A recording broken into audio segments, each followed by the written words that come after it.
193. Descartes and Rationalism. Chalcedon Position Paper number 210, March 1997. Note, this is in a sense a continuation of Position Paper 209 on Reason and Rationalism.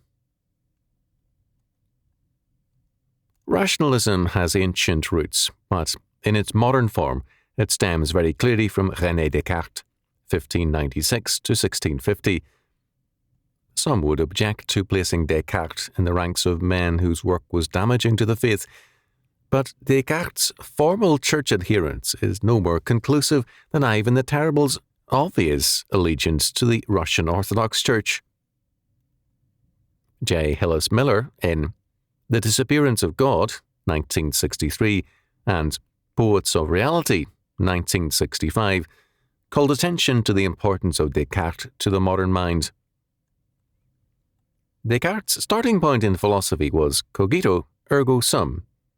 I think, therefore I am. Self-consciousness was for him the primary reality.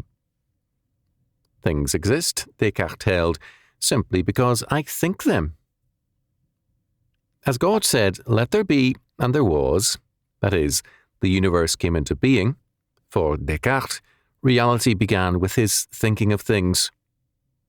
Man is the center, the great subject, and everything else is an object, if validated by man's thinking.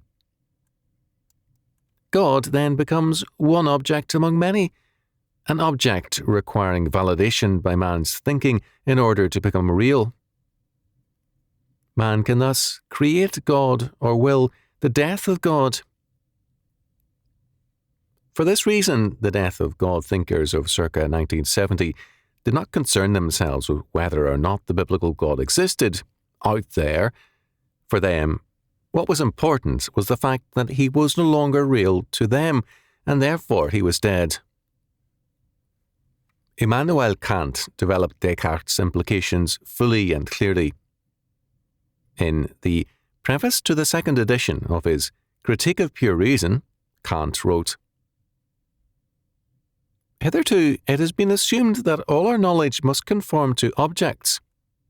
But all attempts to extend our knowledge of objects by establishing something in regard to them a priori by means of concepts have, on this assumption, ended in failure.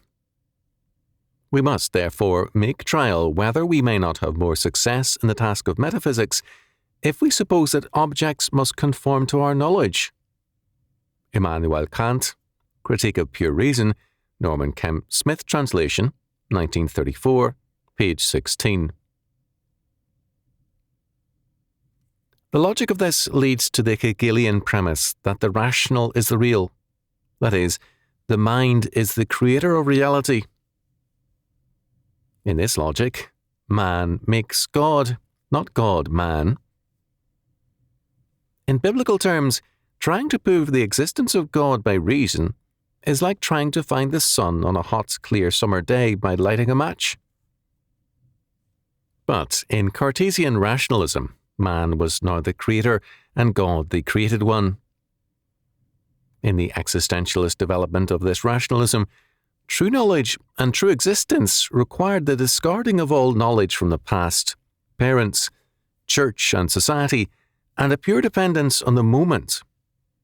Jean-Paul Sartre could hold, in Being and Nothingness, that between a philosopher prime minister who was an existentialist and the town drunk, the drunkard was a better existentialist because he depended on none for his thinking. Existentialism has stressed the moment because nothing else is real. It cuts itself off from the past, and by denying God, it denies consequences because the rationality of man is alone determinative, not past events, nor God. As a result, there is also no future, because self-created man is severed from past and future, from consequence, and lives in the pseudo-eternity of the moment.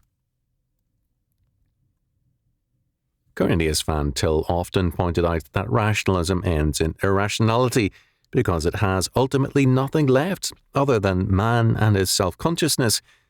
Man as the centre and subject who decrees the existence of men and things only when he chooses to recognise and, quote, prove, end quote, them.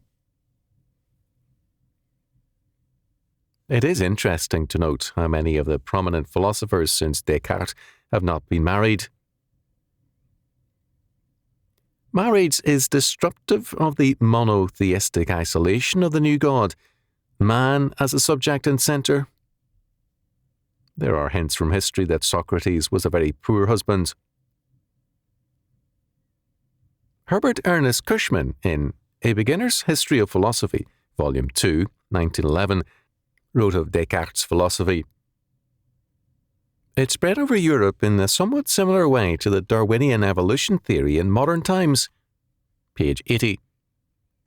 It was, quote, obvious truth, end quote, to men, and, like Darwin's theory, no proof was needed. Moreover, according to Cushman, Descartes demanded the same return to an uncorrupted mind for understanding that Rousseau, many years later, demanded for the heart. Page 70. Descartes' view of the mind or reason was of an unfallen entity whose judgments are final, and this is basic to all rationalism and exposes its non-Christian character. Moreover, Descartes changed the definition of reality. For Descartes, reality lies within the self. Page 72. While at times Descartes used Christian terms, described God as the only substance and man as created, the basic direction of his thinking was to place man at the centre and reason or consciousness as the final judge. We now live in the death throes of Cartesianism, and sadly, too much of the world, Christian and non-Christian, is Cartesian. Modernists and fundamentalists alike reflect Descartes. To make man, the self, or the soul, the ultimate centre of religion and religious activity, is to deny our Lord's words in Matthew chapter 6, verse 33, and to forget the kingdom of God.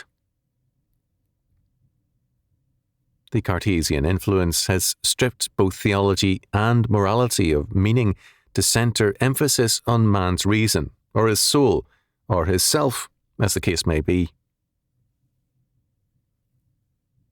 Cartesianism has shrivelled the world, as also men's souls. By exaggerating man's powers, it has deformed and limited man. It is important for Christians to break with Descartes and all forms of rationalism, and to follow the superb Reformation view of Cornelius van Til.